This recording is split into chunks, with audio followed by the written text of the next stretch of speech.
Hello, and welcome to Call to the Workforce, the professional and leader development podcast where we are interviewing LDS women about their experience in the workforce, also through an eye of faith. I am your host, Emily Chipman, and today we have with us Deb Weiss about becoming a high-value employee. And I am so excited to have her here. Deb, welcome to the podcast. Thank you. I'm so excited to be here. Well, this is going to be a really fun conversation. And I think one of the reasons why, so as context for everybody listening, there was one topic on my list that when other women have reviewed it, they've said, "What?" And Deb immediately was like, "Yes, we have got to talk about this." And it really is something that when I hear, when I've done interviews about executives and senior leaders, I hear about this topic. And it can affect you from the very beginning of your career to the middle to the end. So it's a really important one. And part of it is because we're going to be talking about business acumen, everybody's favorite topic. So before we jump into this, I want to give Deb an intro that really is appropriate to the things that she's going to bring to the table. Deb is a native of the beautiful Pacific Northwest. She served a mission for the Church of Jesus Christ of Latter-day Saints in Quito, Ecuador. She completed a bachelor's in Spanish literature with a minor in biology, and after that, she fell into a volunteer role at AmeriCorps, where she was focused on a program that did parent and family empowerment. So that position eventually became full-time, and she worked running the operations side of a growing parent education program. Because of her interest in how private and nonprofit sectors worked and how they could work better together, she decided to attend a 2-week social innovation seminar at the Said Business School at the University of Oxford, which was what convinced her to get an MBA. She really loves a fast-paced environment, and so she decided that she wanted to focus on having a career in technology startups. Now, this is one of my favorite things about Deb. She actually shared with me that she is known as a business Swiss Army knife. So she has held roles in customer service, product marketing, sales partnership. She opened up a new international office in London, and she eventually transitioned into product management, which she loves, and is currently a senior product manager at Neighbor. So, Deb, you did not start out as a Swiss Army knife. I love that you declared this about yourself, and I would love to know, what did it take for you to find your confidence and your Swiss Army knifeness, if that is even a term? It is a term now. Yeah, we're rolling with it.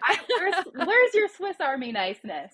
It's a great question. I think that your life just unrolls and unravels, and you never know what is going to be presented to you.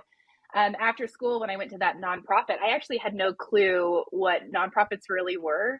And I worked with such an incredible team there, and I learned so many different things. There's that quote, what is it? That scarcity is the mother of invention. And I grew up in my career, if you will, in this nonprofit where there weren't a lot of resources. And so you kind of just had to make things work.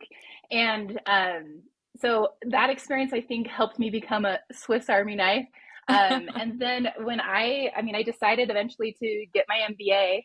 And during that experience, I did several different internships at local startups and did various projects to help understand how startups worked and like all these different departments, these different areas. And I think those experiences compounded upon each other really built up a range of expertise that I never really gave credit for during the experiences, but because I can say, oh yeah, I worked once on this marketing team, or I did this project on a sales team. And your experience just compounds one thing upon the other, and eventually, you are this Swiss Army knife. So Yeah. So did you always feel this confidence, right? That's a big shift from working with parents to technology. yeah, absolutely. Definitely I did not. I remember early in the MBA program, basically the MBA is generally a 2 year long job interview process. And so you have to really understand and learn about yourself and figure out, what you're looking for in a job, and then also how to pitch yourself and what do you have to offer to these different companies. Early on, I remember feeling so insecure because I, was coming from nonprofit. I was what we called a career changer, and everyone else in the MBA program seemed to really have it together. This was not true. I found out later, but everyone else seemed to have it together. They came from a business background or had done really cool things, and then they started the MBA program and seemed to have this really clear plan. And here was Deb coming in and just like, what am I supposed to do? So I sat down with my friend, Melanie Golding, shout out. She was like, Deb, let's go over your resume and let me let's figure this out and tweak this and figure out how to pitch yourself. And I just had the greatest experience. I remember sitting with her where she looked at my resume bullet point by bullet point and was just like, tell me what you did here. What was the scope of this? What were you trying to solve? And each section at a time, she was able to kind of ask these questions and eventually give me language that I could use to describe this non-traditional experience in nonprofit into something that would be resonant to the business world. And I remember specifically at one point, she paused and she was like, Deb, this is really cool experience. And I was like, what? And she was like, this is really good experience. I love that you did this. This is really important. Yeah. And I remember feeling so validated by that. And I think that was the beginning of, experience breeds confidence, but also people telling you that you did a really cool thing and it's valuable to them was really important to me. She essentially, I've thought about this for years, and she essentially gave me permission to be awesome. And it was really impactful. I think it really impacted the next 2 years of the program and then my career, because I started to trust that this non-traditional experience that I had, that in many instances would be considered oh, I'm sorry, you don't really know how to approach business, really actually became really valuable to these jobs that I would have in the next couple of years. So I know I work with people who switch from, sometimes you have somebody who's an executive, they've had this great experience, and then they think, I want to contribute on a board or get more involved in the nonprofit sector. Or you have people who start in business and switch, or people who go from nonprofit to the other. What are the principles you would share with people who are making that switch? I think that for me, what really helped was that I was really open to learning. I love Liz Wiseman. Again, another shout out. She has some great books out there. And Liz Wiseman talks about rookie smarts and how when people are young in their careers, they ask a lot more questions and about what is needed and how that really has an impact for the business later. And I think that for those that are career changers, that's a key edge that they have, because they don't know and they're willing to accept that. Hopefully, they're humble and trying to be okay, I'm just trying to understand here. And I think that's really important. I also think that for career changers, it's just so important to recognize that your experience is valuable too. There were so many things that I never gave credit for in the middle of it. I remember at the nonprofit, one of the tasks I was given was to build essentially a customer relationship management system, a CRM. And we built it, and I didn't realize that what I was doing in that experience, even though I wasn't using the words, was essentially being a software product manager. And so I think that the other thing that I would recommend is that your experiences really matter, what you are doing now, whether or not you're at home or you're in this totally different industry, there are transferable skills and things that are really valuable and needed by the other industry or the other business, because they need that that different viewpoint, and that will eventually help both parties get to a better answer because you have this different perspective. And so I would just recommend just validating that your experience really does matter. And yes, you need to learn the language to kind of communicate why your experience matters. But it really does, and it's key in that type of situation of changing from career to career. Can you give us another example? So you've talked about the CRM. Are there other examples of experiences you had that you weren't giving yourself credit for? And how did you learn to translate this? Um, Yeah, I remember again, like at this time of during the MBA program, you're just trying to figure out like what you want to do with your life. And I had started an HR route actually, and halfway through I went to an internship at Bank of America and found it for me quite boring because it was just very regulated industry, and I had come from this super fast-paced startup nonprofit, and and I was like, I'm not sure. Anyway, so I came back, and as I was kind of reevaluating what I wanted in my career, I realized that all my life I had been involved in entrepreneurial type things. My dad is a businessman, had started several different companies. I worked there. We actually had a family business that I ran in high school, and I just never realized that entrepreneurial endeavors was in my blood. And so those are things that I really never gave credit for until I realized that actually I really value being building things. I'm a builder. And so like those things I started to see and observe in my life, and how those were key things for Deb, like part of my makeup.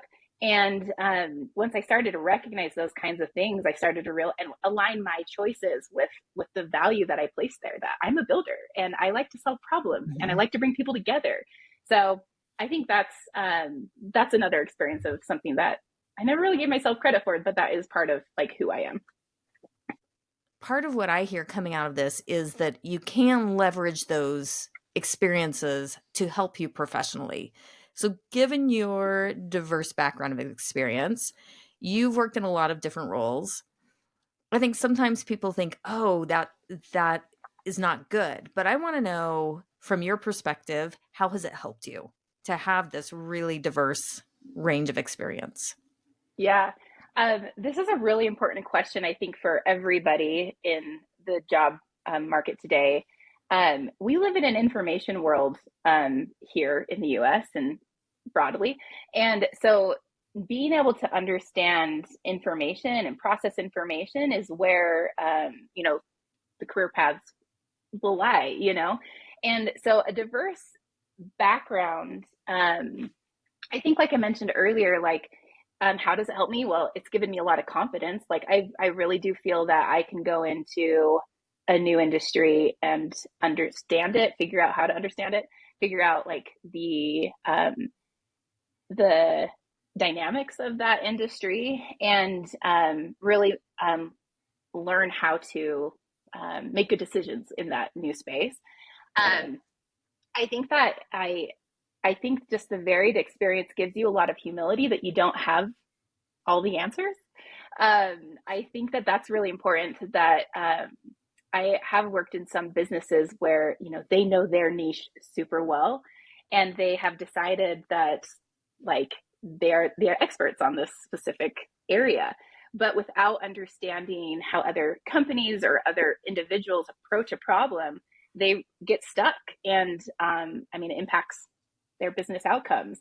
And so I think it provides understanding that there may not be you may not know all the answers is like really important. And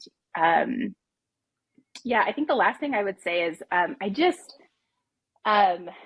I feel so validated that that experiences that we have can, like, from years before, can come back to really make a difference later in your life, because I think this has happened repeatedly. Things that I didn't realize were going to be important later, like in my life, came up to be important. And I think that that's something that I've undervalued. Sometimes I'm like, oh no, this experience really can make a difference. I'll just say this last as a last point, that I love the book by David Epstein. It's called Range: How Generalists Succeed in a Specialized World. I highly recommend this to people, especially career changers or people who are feel like their experience is, not exactly right, and they're applying to a job and they're trying to women often don't apply to jobs that they don't feel qualified for, but you should anyway. Anyway, this book is really powerful because generalists really can succeed. Like a lot of the CEOs that you see out there came from really diverse and general backgrounds. And what differentiated them from others was that they knew how to ask questions. They knew how to, dig in, get into the trenches with people, and I think that they were able to synthesize a lot of information because of that. And so when I read that book, I felt super vindicated. I was like, oh, my diverse experience and all these different jobs I've worked really has an impact, and because of it, I can make an impact. I can trust that these experiences are going to refine my thinking and my ability to make decisions, and it has panned out that way. Oh, I love that. And it's part of what I love is the excitement that comes with this, right? Because sometimes you could look at this and like I mentioned earlier, I think there's times people don't feel as confident because they've had diverse experience. So I love seeing the excitement that you have. Now I do know that it has not always been easy for you, and now we get to talk about this all important topic that Yay! um so it a little bit of backstory for everyone listening. I had several women that we were at dinner and we were talking about the topics, and this topic comes up, and there were literally I think two or three women who were like, "Really?" And Deb was like, "Yes, this has got to be talked about." So, uh, Deb, can you please tell us how you define business acumen and why is this so important? Yes. I remember that moment as well. I was like, I will talk about that one. Please pick me. I care about this a lot, especially I think for women. We all deal with imposter syndrome, and we all are always second guessing our experience. And one of the things that can help build confidence in what we are trying, to achieve in our jobs is the ability to communicate. And women are naturally very good communicators. And so, what is business acumen to me? I think the very clear cut definition would be to have the words needed to describe your industry or your role in an effective way. So it's a language thing, but I think the second part of business acumen is the ability to understand how your industry, your business, whatever it is, functions. What are the levers that you need to pull to achieve success? And how to understand dependencies in that space, and the impact that if you make a decision here, what are the trickle down effects? So it's your own vocabulary, and it's also your understanding of the system Yeah. broadly. So why is this important? Yes, give it to us. I will tell you. For me, I think so I'm a product manager. So as a product manager, it's so key for me to understand what I'm building, why I'm building this, and what the impact will be for the people I'm building it for. So any software you use is built by a product manager, and sometimes they're good product manager, sometimes they may not be. But the goal in their job is to make sure that they're building something of value. And it's so important for a business to understand this value and the impact. And if you, in your role, don't have the business acumen around a decision that you make and how it'll impact other people in your business, other people outside of the business, then there could be a lot of points of failure in creating that product and getting it out to the people who are using it. And this can apply to a program. This doesn't have to apply to just software. This can apply to so many different things that everyone in any job is working through. So for me, I have found that when because I've had this diverse experience, when I think about a new feature that I'm releasing, I do think about the other people who are going to have to use this, not just externally, but also in my company. I have to consider the impact to our sales team, our support team, the legal team. And it's so key that those impacts so that you can address them further upstream instead of 2 days before your release. And don't get me wrong, there's lots of things I miss sometimes too in that, but it's just really important. for the business, and that sets you apart as like a a key player at the company if you can think about these things and mitigate the risk before. But the other thing, Yeah. oh, go ahead. Well, I was just sitting here thinking, and you're doing such a beautiful job describing this. There's a Harvard Business Review article titled "Level Up Your Leaders: Three Critical Business Acumen Skills They Need." And it talks about how, so this business acumen, like how organizations operate, how they create value, what their competitive advantage is. They talk about how employees have to have access to that information. They need to understand the strategy or the finances or what's the competitive intel or what's the information, the critical information that they have. And I think part of what you're reflecting back is that you're actually taking time to really think about these things from the get-go, not 2 days before the release, but you're really thinking of this from a very big perspective from day one. Yeah, I love that you bring that up. I totally agree, and I think if we're going to be effective employees in whatever the space we're in, or just builders and leaders, like you really do have to understand the impact, and that's on us to figure that out as we're building the thing. It actually makes me laugh because when I interviewed at my current job, I've been there last 2 years. I remember asking some of these questions because I care about the position of the business in their industry. And so I asked these questions from day one, and they were like, she's asking some really interesting questions we don't usually get. But you're right. I don't know if it's just me. I don't think it is, but I really do care about this. And I really care about choosing companies that I work for that actually care about this as well. And I've actually always worked at really tech or data heavy kinds of companies where we have access to data on our revenue, on our conversions. It's like all the different metrics that you would normally look at in a startup or a tech company, and they provide access to that. So I 100% am support companies that do that. Another thing you mentioned in that quote that I really loved is that leaders provide insight into the why. And the data supports the why, but the other thing that's really important is that a company doesn't just move forward on a status quo, that they're always considering like why we're doing this, what is the vision, and what is it we're trying to achieve.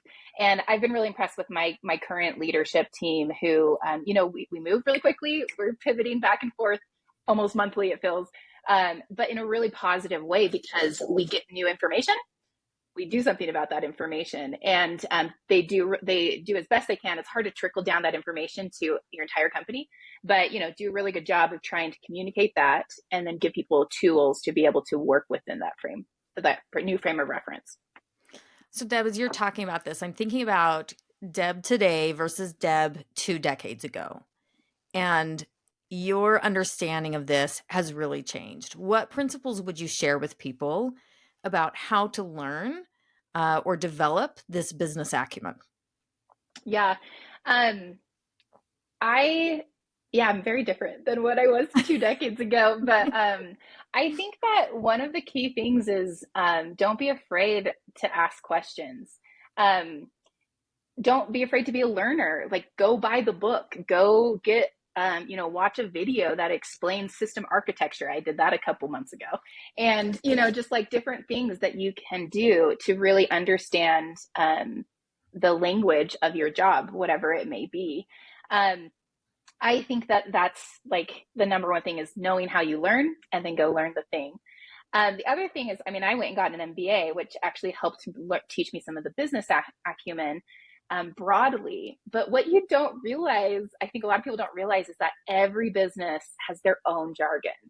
And so it's sometimes intimidating to be like, oh, I don't know how to explain like a release cycle or something like that.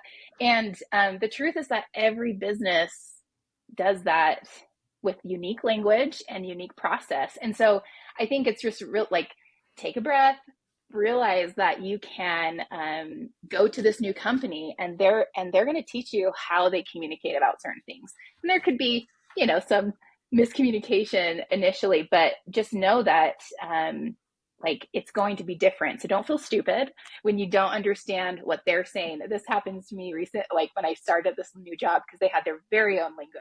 And I remember being like, am I just not a communicator? Like, can I just not be understood here?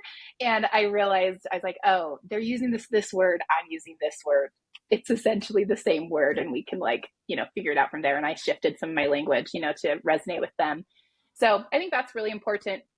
I also just want to say, one of the values I find in business acumen is that we, to really make an impact in a community, in any group that you work with, you need to be able to communicate. And so it's not just, oh, I know the business, so I can make an impact in my business role. It's also a very personal thing to have strong business acumen, because then you can communicate you with the people that you work with. And women, we care about communication and we care about being understood. And so another thing I would really look to is, if you're trying to build up your business acumen, is build up communication skills broadly. Learn how to have the hard conversations. Learn how to, like, consider your role and like what's truth here in this interaction, and be able to communicate that as best you can. Take ownership for things. Like, these are all skills that are important in just relationships generally, but also important when you're trying to work with someone who thinks very different from you or approaches things very different from you, and communicate what you need and how to get that thing done. So all of these things, and I'm thinking about this in terms of from beginning of career all the way to the end. And I'm thinking about the career changers, how they need to stop and maybe talk with someone who can translate what they do. So when they go into an interview, they can say, oh, this is what I do. And this is the impact that I can bring, and what a difference that would make for them. I mean, I even remember at a company I worked with, we would ask people if they knew how to do research. Well, we had people who were applying who had PhDs, who had done research in science. That's very different than research you do as a librarian. And so people were getting hired who had very different perspectives and didn't even think they were going to be doing the same thing. And so I think, whether it's applying or you get assigned to a new role or a brand new project, getting really curious, having all those questions is really valuable. I love what you are highlighting about the capacity for you to use this to elevate your voice. And I want to actually take a moment and shift for a moment and talk about a different kind of experience that you've had. So, you've had some leadership roles at church in a volunteer capacity. And I am curious for you, what have you learned? So you've learned how to cultivate this leadership voice, or even a voice of influence within your company using business acumen. What have you learned about cultivating a leadership voice in a church or volunteer setting? I love that. um, I would say it starts with your personal values. One of my personal values is to gather input, and I input from people and their feelings, and also input on data, or some of those things. And so I'm always really curious about like the why. This is why I like product management. So how has my job impacted my ability to volunteer in my community and in my church? Well, I just think that the training I've received all my life has really led me to be able to ask those questions, to get at the why, and also to figure out what's the most important thing. So I think that whenever you're looking at a new job or a new opportunity or experience or volunteer opportunity, you will have gaps in your understanding, in your skill set, that you always need to think about.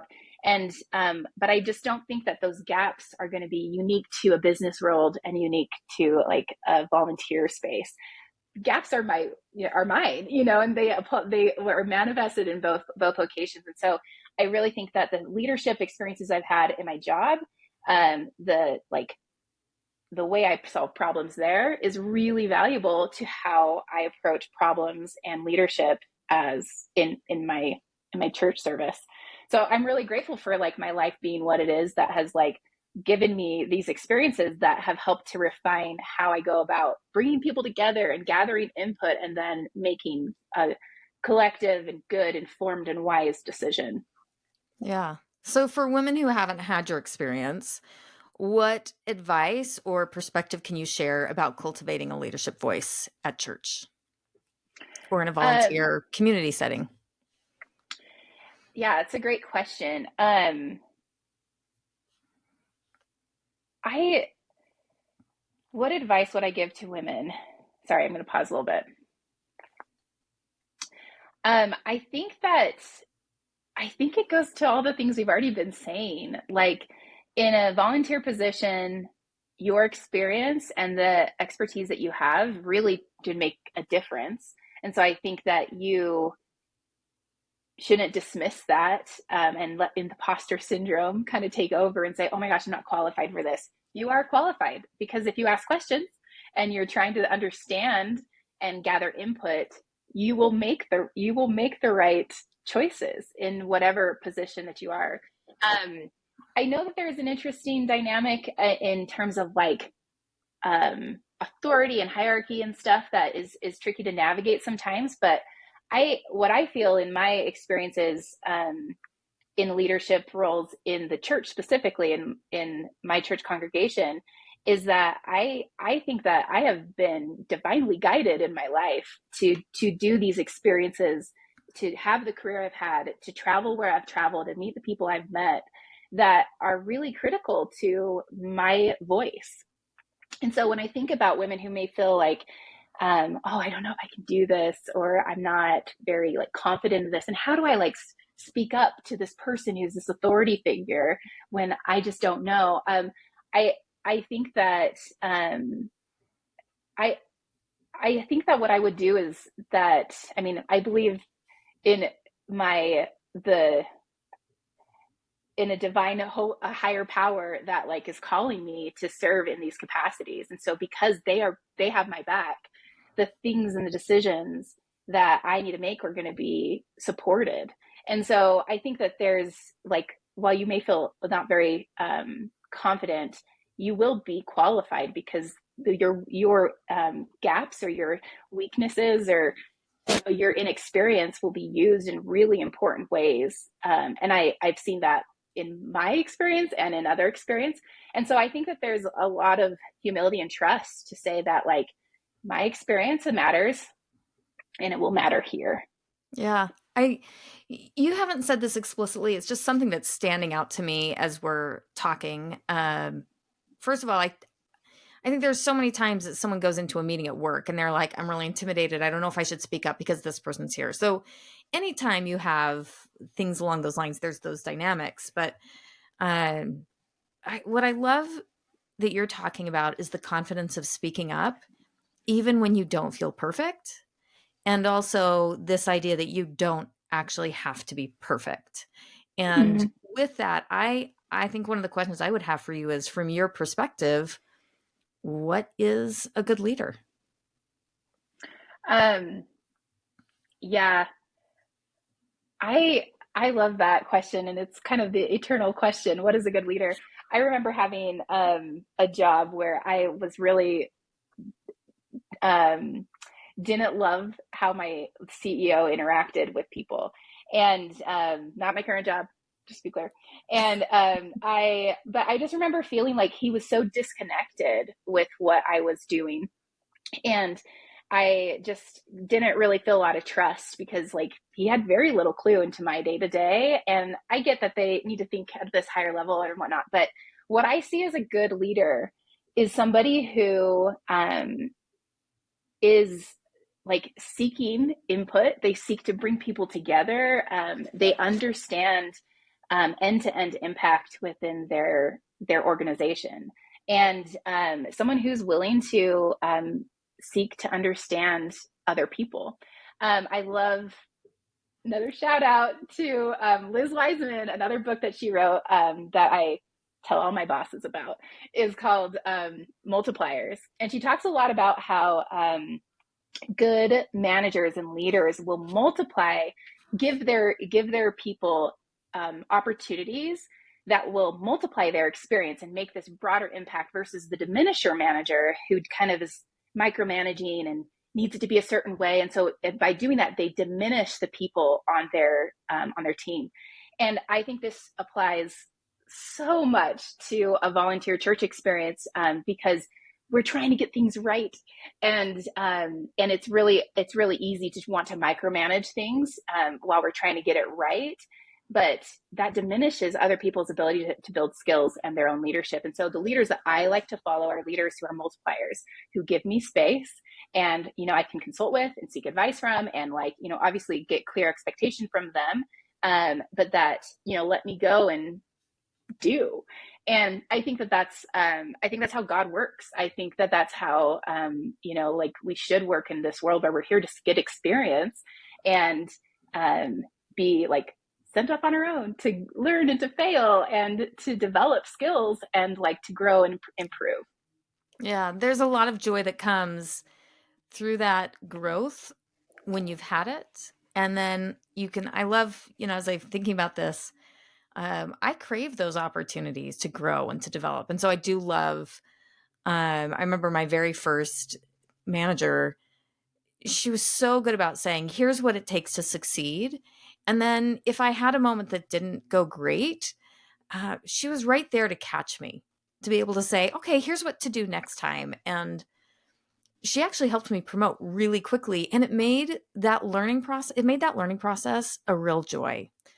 I am so appreciative of what you have come and shared today about really becoming a high value employee. And just as a recap, I love the idea of coming in and finding your confidence, whether you are a specialist or a generalist, that you can do that. Learning how to speak the language and investing in that so you can communicate even better. And then this concept of taking time to learn what other people can bring to the table, giving them those opportunities. As we always do, I like to give all of our guests the opportunity to leave a message of encouragement or hope, kind of a final mic drop moment from them. Deb, if you could only share one message with everybody listening today, what would you share? Oh man, what's my mic drop? Um, I really feel powerful or strongly about this, that as women in the world, we have a really important mission. And that mission is to do good. And that will look different from everybody. And the path that we go on will be different for everybody. I have friends who, um, have these gone and gotten PhDs, and then here's me who's like a product manager, and then someone who's a teacher, and I mean the list can go on, that around what people do to create good in their life. And I just really stand behind that. We are all here to do good, and we should champion everyone, all women, regardless of the decisions they make, whether that's staying at home or staying being in the workforce, and being a mom, and or being a single woman who's trying to do good too. And I think that's one thing I would say, is that we're all here to champion each other. So let's stand up for each other and let's help them. I just as a shout out here too. I loved what Melanie did for me earlier in my career, to give me a voice and to give me permission to be awesome. And I love doing that for other people. And so if anyone needs help, I will happily help.